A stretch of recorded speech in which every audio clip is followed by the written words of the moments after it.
We are going to draw a stack plot in Python, and we're looking how you're going to set up the data and how you're going to draw it. So for stack plot, we need three things. We need continuous access, and we need categories that we need to count on, we can put on a stack, and then we have the quantitative measures. So it's like respective to the plot only, and we'll be looking how you are going to set up these three things. And first thing, we need to import our libraries. So we'll importing Seaborn for loading the dataset, pandas pivoting for pivoting the columns, and matplotlib for plotting the, you can say, the stack plot. So first thing we need to do, we have the flights dataset. So we'll assign the name flights as load dataset, and we'll write flights. We need to put the commas here because it's a string. So now after that, we'll write, let's say we can write flights dot head, and we'll write for. So the first thing that we need to do is we need to look what we have in the dataset. So now after that, it will load the dataset. So we have to look how our dataset. So now we have here the year 1949, we have the month, and then we have the passengers. So what we need to do, we need to pivot these three. We need to pivot the year, the month, and the passenger. Not the passengers, the year and month. And we need to do that because we need to plot that on stack on top of each other.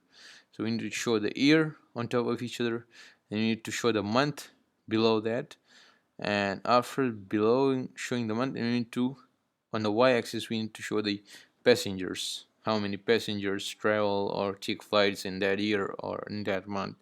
So first thing we need to do is to let's look at the we have the year. So let's see how many you can say how many we have the unique values in year, and let's say, okay, so flights dot years, so it's not valid. I think we need to put the square brackets here, and then we'll look.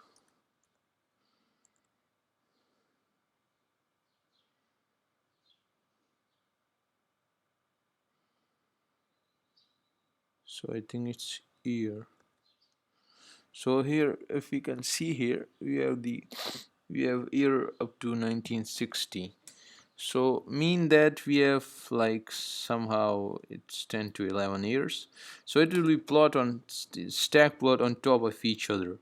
So the first thing we need to do is we need to set a pivot in order to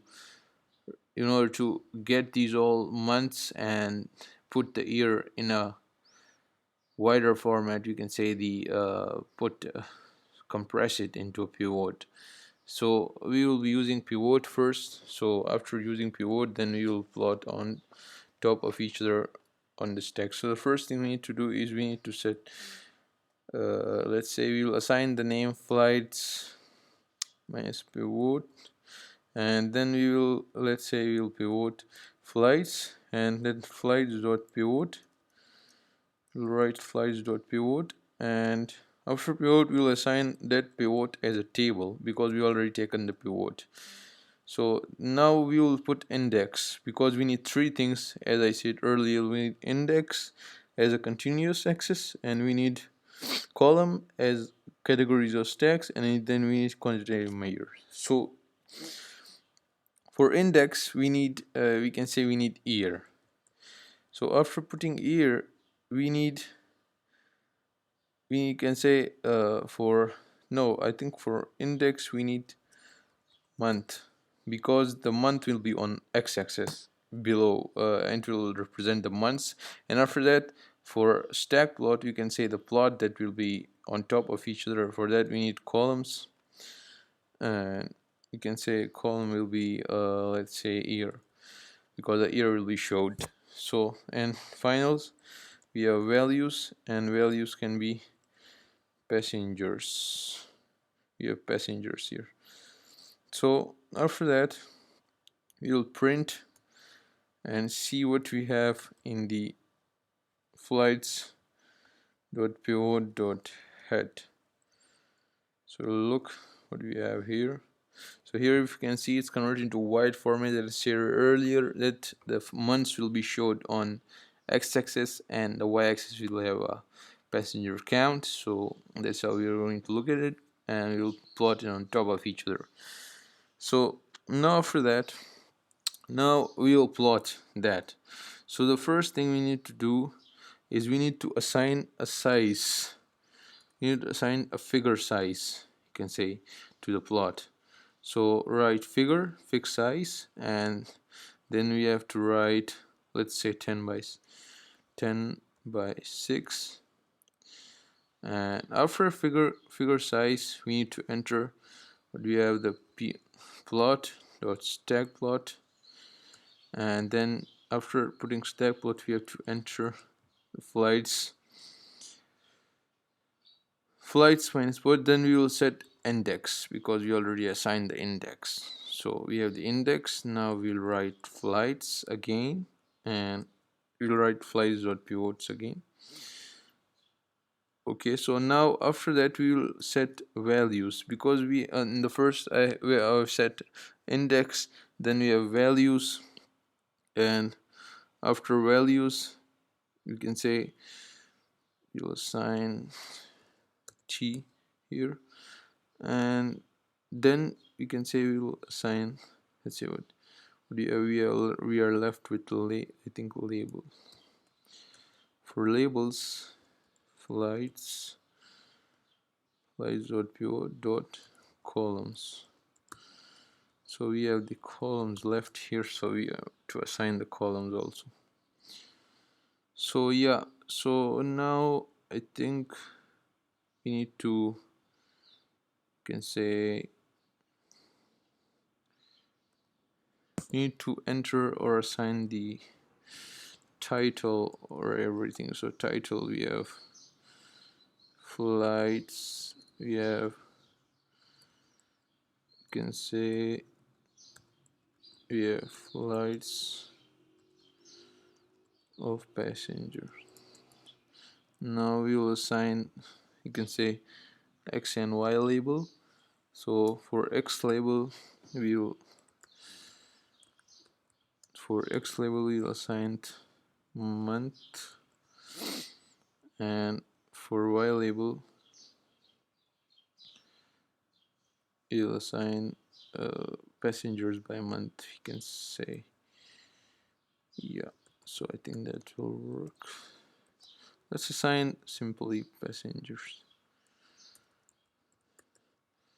So now after that we need to assign, you can say, let's say we'll only show that. Let's see how it looks, then you'll see. We're going to set up other things. So now that's not, right now we have a stack plot here.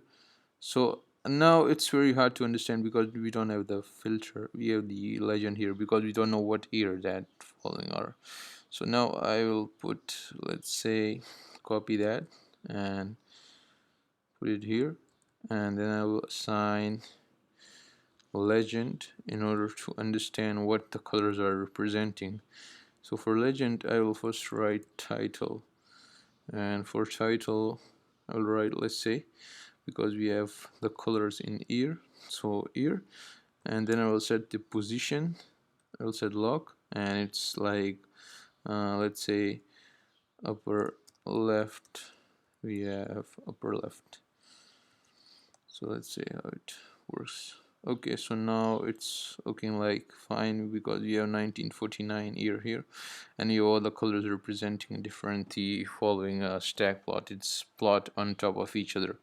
So that's how we are going to plot the simplest way possible. So now we will just assign a few 1 to 2 edits. We just need to assign we can say some grid lines will work, I think so. So yeah, so I think we will look how we are going to assign some grid lines here. So we'll write plt grid, and then we will assign, let's say, true, and then we can say we'll assign the line style. And for line style, I think we'll assign a double dash will work. So, and after that we will assign the alpha, and for alpha we will write 0.5. 0.5 will work. And we can also set a color, you can say the custom CMap if you want to set up the CMap.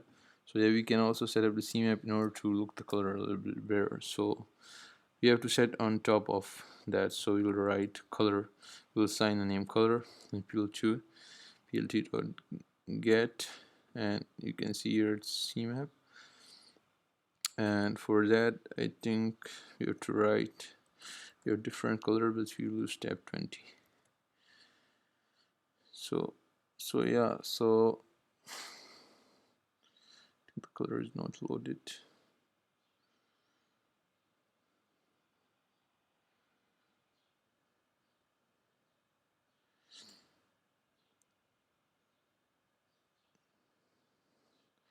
So yeah, so here if we can see here we have the following grid lines appear, and we can also, if you want to set up some, you can say the sns dot set style,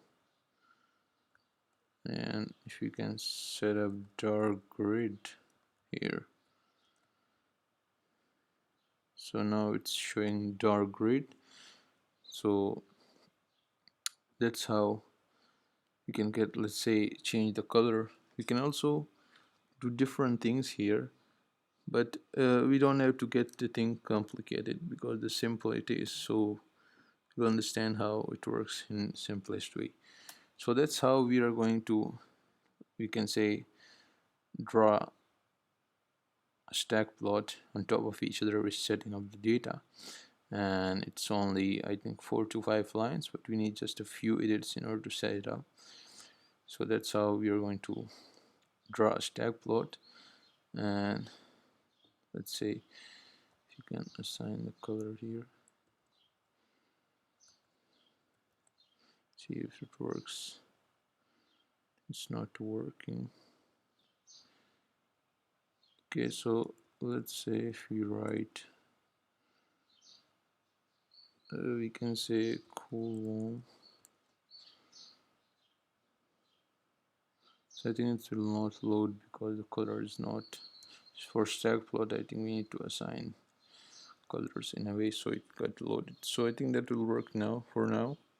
And we can do different things. We can edit the following code, but it will get complicated. So you have to do it in the simplest way possible, and in order to keep the code as short as possible. Thank you.